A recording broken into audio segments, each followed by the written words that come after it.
मंगळवेढा तालुक्यातील कायम दुष्काळी असलेल्या 24 गावच्या पाणी प्रश्नाकरता येथील आता शेतकरी असतील किंवा येथील गावातील सरपंच आता आक्रमक झालेले आपल्याला पाहायला मिळतात। 2 दिवसापूर्वी त्यानं खरं तर निर्णय घेतला होता की मतदानावर बहिष्कार करण्याचा निर्णय घेतला, मात्र आता त्यांनी अजून एक धक्कादायक निर्णय घेतलेला आहे। आजच त्यांची बैठक झालेली, काय तुमच्या आजच्या बैठकीत निर्णय झालेला आहे? आम्ही कालच्या बैठकीत असा निर्णय घेतला की आम्ही यापूर्वीच्या बैठकीमध्ये जर लोकसभेच्या आचारसंहितेपूर्वी आमच्या ह्या 24 गावच्या मंगळवेढा उपसिंचन योजनेला आचारसंहितेपूर्वी राज्य मंत्रिमंडळानं मान्यता द्यावी आणि त्याला निधी उपलब्ध करून द्यावा। जर आचारसंहितेपूर्वी हे गोष्ट नाही झाली आमची तर आम्ही येणाऱ्या विधानसभा आणि लोकसभा निवडणुकीवर बहिष्कार टाकणार आणि दुसरा ठराव आम्ही त्यावेळेला केला होता की कर्नाटकला आम्ही जाणार।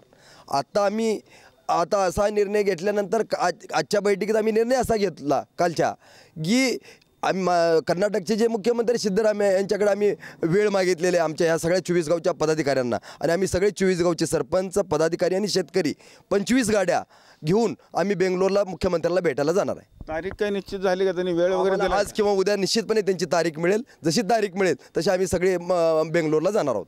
अजून काही इथं करत सरपंच आपल्याबरोबर, काय नक्की तुमची परिस्थिती आहे मंगळवेढ्यात? पाण्याची भीषण अवस्था आहे। पिण्याच्या पाण्यासोबत शेतीच्या पाण्यासोबत जनावरांच्या पाण्याची खूप अडचण आहे। बाहेरच्या राज्यांमधून लाख रुपये देऊन लोकांनी जनावर खरेदी केले आहेत, त्यांची चाऱ्याची व्यवस्था नाही, चाऱ्यासाठी पाणी नाही। 100% इथले दूध उत्पादक लोक 100% चारा विकत घेऊन आपल्या जनावरं जगवत आहेत। सरकारने याची लवकरात लवकर दखल घ्यावी। काय तुमच्या आजच्या बैठकीत काय निर्णय झाला? आम्ही जर या 2 आमच्या ठराव गोष्टी जर मान्य केल्या नाही तर आम्ही 2-3 दिवसामध्ये कर्नाटकच्या मुख्यमंत्र्यांना भेटायला जातोय, त्यांच्याशी आमचा संपर्क चालू आहे। आपण बघितलं असेल की पाण्याकरता खरं तर कर्नाटकमध्ये जाण्याची मागणी किती शेतकऱ्यांनी केली, अजून काही शेतकरी आपल्याबरोबर, काय सध्या तुमची परिस्थिती इथली? गाव साहेब कित्येक वर्ष झालं आज पाण्याचा प्रश्न मंगळवेढा तालुक्यात या 24 गावाचा पाण्याचा प्रश्न हा कित्येक वर्ष प्रलंबित आहे आणि फक्त या इलेक्शन किंवा हे आता तोंडावर इलेक्शन आल्यानंतर हा पाण्याचा प्रश्न फक्त हे राजकारणी लोक हे करतात किंवा ह्या मंगळवेढा तालुक्यातले 24 गावाचा जो पाण्याचा विषय आहे त्या फक्त तेवढ्या एकाच मुद्द्यावर फक्त मंगळवेढा तालुक्यातलं राजकारण किंवा इथलं राजकारण तेवढं त्या समस्येचं फक्त भांडवल करतात आणि इलेक्शनच्या पूर्वीच आलं की बाबा देतो पाणी आलंय असं आश्वासन देत राहतात फक्त। किती आज 50-55 वर्ष झालं इथल्या पाणी प्रश्न कित्येक वर्ष झाला असाच आहे। जनावरांना लोकांना काय मागणी काय आपली? आता आमची मागणी अशी आहे की आम्हाला इलेक्शनच्या अगोदर पाण्याची व्यवस्था तुम्ही करून द्या, नसेल तर आम्ही आमची 24 गाव आहेत ही कर्नाटक राज्यामध्ये विलीन होणार आम्ही। आणि सरकार कुठेतरी कमी पडतंय का तुम्हाला? हो, सरकार यामध्ये नक्कीच कमी पडते। आम्हाला फक्त आश्वासन फक्त देतात पाणी हे करतो असं देतो म्हणून।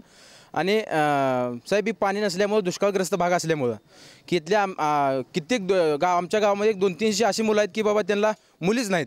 आम्ही आमच्या भगिनी आम्ही दुसऱ्या चांगल्या जिथं पाणी तिथं देतो पण आम्हाला मुली नाहीत। आम्ही 200-300 मुलं असे आहेत किंवा त्यांना मुली नाहीत, त्यांचं वय 30च्या पुढे गेलेलं आहे। किती वर्ष झाले अशी परिस्थिती आपण बघताय? गेली 50 वर्षापासून तर ही परिस्थिती आहे। राज्याला आपल्या महाराष्ट्र राज्य निर्माण होऊन 1960ला 64 वर्ष झाली। जर राज्य सरकार आमच्या ह्या प्रश्नाकडे जर बघत नसेल तर मग आम्ही राज्यात तर राहून काय उपयोग आहे? आम्हाला जर ह्या राज्यात न्याय मिळत नसेल, जी मूलभूत आमची समस्या शेतीच्या पाण्याची ती समस्या जर शासन सोडवत नसेल तर आम्ही राज्यात राहून काय उपयोग आहे? म्हणून तर आमची आज मानसिकता झालेली आहे हे राज्य सोडून कर्नाटकमध्ये जायचं आणि कर्नाटकच्या मुख्यमंत्र्याकडे आम्ही आलमट्टीचं पाणी द्यावं अशी मागणी करणार आहे। नुसतं पाणी जरी दिलं तर आमच्या या भागातला मोठा प्रश्न सुटणार आहे। परंतु मंगळवेढा उपसा सिंचन योजना तर मार्गी लागली असल्याचा दावा खरं तर समाधान अवताडे करतायत, काय नक्की तुमच्याशी काय चर्चा झाली का त्याबाबत? माझी त्यांच्याशी चर्चा झालेली नाही, परंतु मंगळवेढा उपसिंचन योजनेची जी 24 गाव आहेत ही योजना येणाऱ्या लोकसभा निवडणुकीपूर्वी आचारसंहितेपूर्वी फायनल करावी आणि त्याला निधी उपलब्ध करून द्यावा हीच आमची सतत मागणी।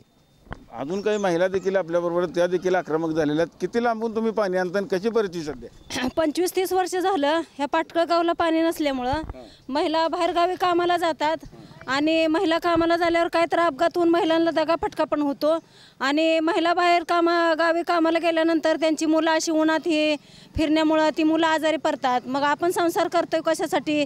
मुलासाठी संसार करतोय, लेकरं बाळ ही जग चाललंय कशासाठी? लोकसंख्या वाढली तर आपलं जग चालणार आहे, लोकसंख्या नाही वाढली तर जग नाही चालू शकत। मग बाहेर ह्या जी महिला कामाला जाते त्या कशामुळं? तर पाण्याचा प्रश्न उपलब्ध नसल्यामुळं तर आमच्या गावाला जवळजवळ 25 वर्ष झालं पाणी नाही. दुसरा मुद्दा असा आहे की मोदी सरकार आले निवडून आणि त्या मोदी सरकारनं फक्त शौचालय मंजूर करून दिली. ही गोष्ट मान्य आहे. तुम्ही 10-10 हजार रुपये फक्त शौचालयासाठी दिली ही पण गोष्ट मान्य आहे. पण त्यात वतायसाठी पाणीच नाही. मग महिलांनी जायचं कुठं शौचालयाला? आणि ग्रामपंचायतच्या लोकांनी काय केलंय, उघड्यावर जी शौचालय पहिली होती पूर्वीची 25 वर्षाच्या पाठीमागची ती शौचालय त्यांनी पाडून त्यांची जी काय काम आहे ती त्यांनी बांधकाम केलेलं आहे. मागणी काय तुमची आता सध्या आम्हाला फक्त पाणी पाहिजे आहे. या 1-2 दिवसात पाणी आलं तर ठीक, नाहीतर आम्ही आचारसंहिता तर चालू होऊ देणारच नाही. पण आमची 24 गावं जी आहेत ही कर्नाटक भागात आमची जोडली गेली पाहिजे अशी अपेक्षा आहे. आपण बघितलं असेल की सगळ्या महिला असतील, तरुण असतील, संतप्त झाले आपल्याला पाहायला मिळतात. येत्या 2 ते 4 दिवसामध्ये कर्नाटकच्या मुख्यमंत्र्यांची त्यांनी तारीख मागितलेली वेळ घेतलेली आहे आणि 4 दिवसात ते कर्नाटकच्या मुख्यमंत्र्यांना भेटण्याकरता जाणार असल्याचं त्यांनी सांगितलेलं आहे. मंगळवेढ्यातून कॅमेरामन जगदीश डांगेसर, रवी लवेकर, TV9 मराठी.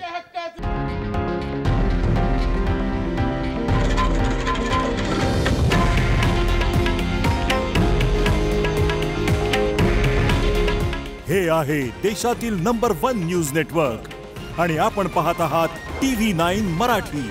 काळजी तुमची, हित महाराष्ट्राचं.